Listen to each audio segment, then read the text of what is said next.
Say, could you give me a lift? I'm freezing to death. This is still the same film, Sullivan's Travels, for those of you who had to leave the room. Still in black and white. For me, as a director who sometimes acts, Joel McCrea is the quintessential everyman. Really was always a hero to me. He didn't really attain the stature maybe of Gary Cooper or Jimmy Stewart in the community, but to me he was always one of my favorites, and he just seemed absolutely to be telling the truth, and was never winking at anything. And this scene is where he meets Veronica Lake for the first time. And this, I guess, is, well, there's a painting in the background there of a street on the lot. But another thing that Sturgis did, which other people, I think, attempted but didn't succeed at, was to combine comedy with, I wouldn't call it a love story, but I would certainly say, I was going to say sex. I will say sex. And in 1940, there's a sexuality mingled in with comedy, and I think he's not as afraid as some who do comedy to have the women be sexual. And it's also true for Lady Eve, where there are scenes that are for that time quite charged. And this one begins with everyone knew that this woman was a movie star, obviously, but she starts out obviously quite glamorous, and by the time they start bumming around together, she's in hobo wear, which is a designer, and she's gone from a sort of from a sex object in a way, I suppose, to a rather funny character.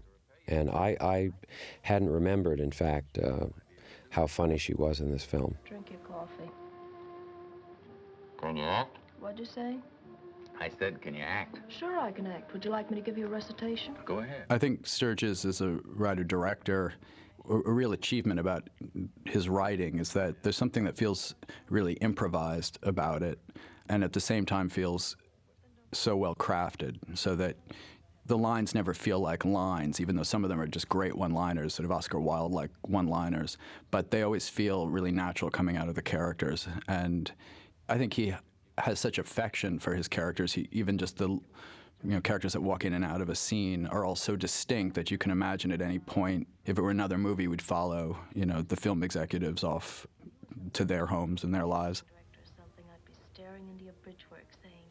There's also a naturalness to a lot of this acting that is, aside from the cutaway of the guy behind the counter, which is a little over the top, but the principles in this film, there's an amazingly organic, natural feeling to this dialogue. It just seems to roll out. I don't think they need the guy with the eyebrows, but that's in there.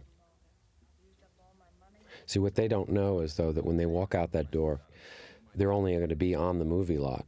You see, they think they're actually going on the road, but there's only a painting behind them if you can see through the door. This kid, I know you don't know who I am, but I used to know a few people around here, and this guy's really out of town. And you know a way in through the window? In order to see how Sullivan's universe is created, you have to understand the world in which Sturgis lived. The studio he rose to fame in was Paramount, a studio that had been run until 2 years before Sturgis' arrival there by Ernst Lubitsch. Lubitsch was one of the greatest directors in the history of film, and a man Sturgis looked up to with great affection and admiration. In fact, he was going to dedicate one of his first films to Lubitsch. Paramount wouldn't allow it, I guess because he'd only recently left, and another studio had him. But in any case, by the time Sullivan's Travels rolls around, Sturgis has as much power as Lubitsch previously enjoyed, and he plastered the former star director's name all over Sullivan's Travels.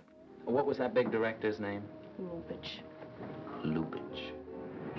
Say, this is some car. Yes. Now, where would you like to go? I actually had the pleasure of working on a film about Hollywood called The Big Picture, which I co-wrote and appeared in. Christopher Guest was another one of the writers on the film and directed the film, and Michael Varhol was another writer and produced the film. And we were constantly running up against a lot of resistance when we were trying to get this film made because, you know, people would say, listen, it's a movie about Hollywood and that never works.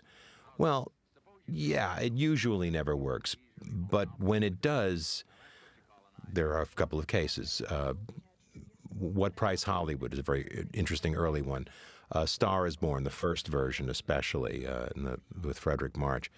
But as far as the history of film, the history of films about Hollywood, looking at Hollywood, we had to keep bringing up Sullivan's Travels because we think that they got it right to a certain extent by not really being a movie about Hollywood. It's really a movie about how an artist operates and functions and interfaces with the real world. But conceivably, there comes a time when an artist might feel, well, I have done so well, and I've made all this money, and people respect me and think that what I do is terrific, but there is something gnawing away at me, and that is that I can't solve the real problems of the world. Before kissing her? Yes, yes. And then the pig came out and he kissed the pig instead? It's on a very high plane. Then he fell through a hole and sneezed at a horse. And the horse sneezed back at him. Oh, that was a wonderful scene. Of course, it was stupid, but it was wonderful. Who directed that picture?